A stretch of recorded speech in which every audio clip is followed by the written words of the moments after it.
अमित गुप्ता जो टीएमसी के कैंडिडेट थे जिन्होंने अर्जुन सिंह पर आरोप लगाया है। दूसरी तरफ बीजेपी विधायक पवन सिंह ने आरोप लगाया कि उनके घर पर बमबारी की गई और फायरिंग में सीआईएसएफ के एक जवान घायल हो गए।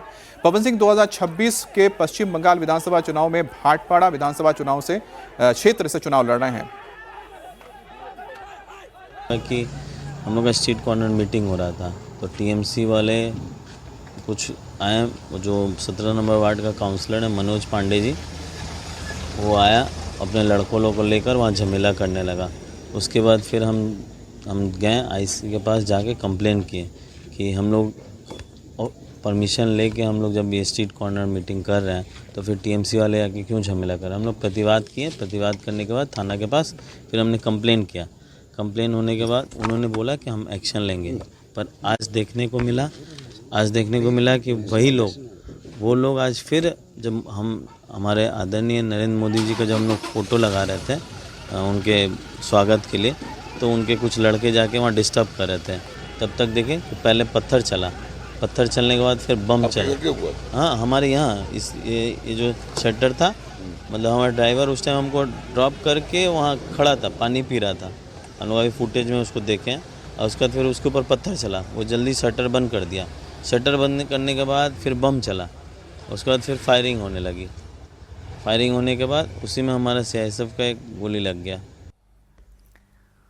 और इस खबर पर विस्तार से जानकारी के लिए हमारे सहयोगी मनीष भट्टाचार्य हमारे साथ जुड़ चुके हैं। मनीष, फिलहाल तो ये बताइए कि सिचुएशन क्या कंट्रोल में है, क्योंकि आज पीएम मोदी की वहां पर रैली होने वाली है, और पुलिस की टीम ने क्या एक्शन लिया है इस हिंसक झड़प को लेकर के? देखिए, पुलिस ने 5 लोगों को इस पूरे मामले में हिरासत में लिया है। और चूंकि ये जो इलाका है ये भाटपाड़ा और नोवापोड़ा दोनों ही इलाके से पवन सिंह, जो कि अर्जुन सिंह के बेटे हैं, और अर्जुन सिंह खुद दोनों ही इस चुनाव लड़ रहे हैं। देर रात को पोस्टर्स और झंडा लगाने को लेकर ये विवाद सबसे पहले गरमाया था। जैसे ही थाने पर टीएमसी के कुछ लोग पहुंचे, अर्जुन सिंह वहां पर मौजूद थे और अचानक से दोनों के बीच में हाथापाई हो गई।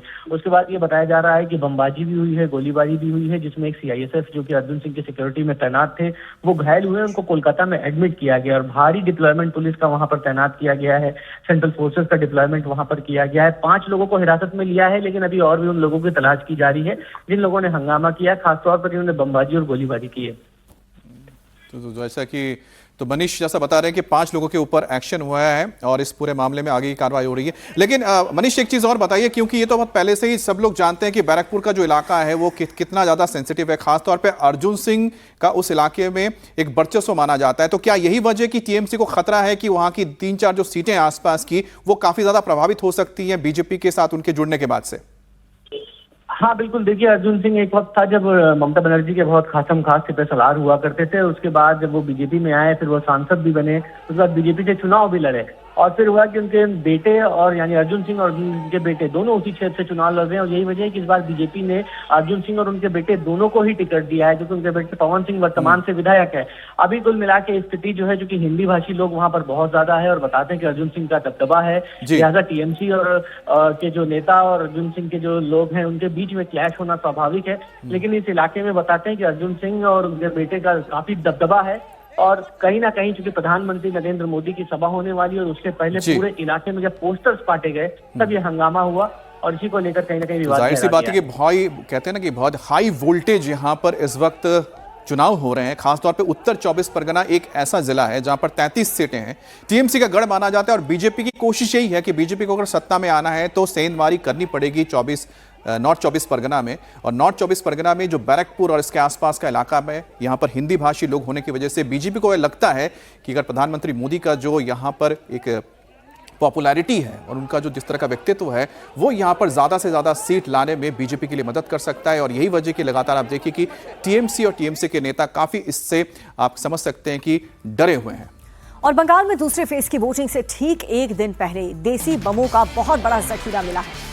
रविवार शाम की बात करें तो दक्षिण 24 परगना के भानगढ़ विधानसभा क्षेत्र में बम बरामद होने से सनसनी फैल गई है।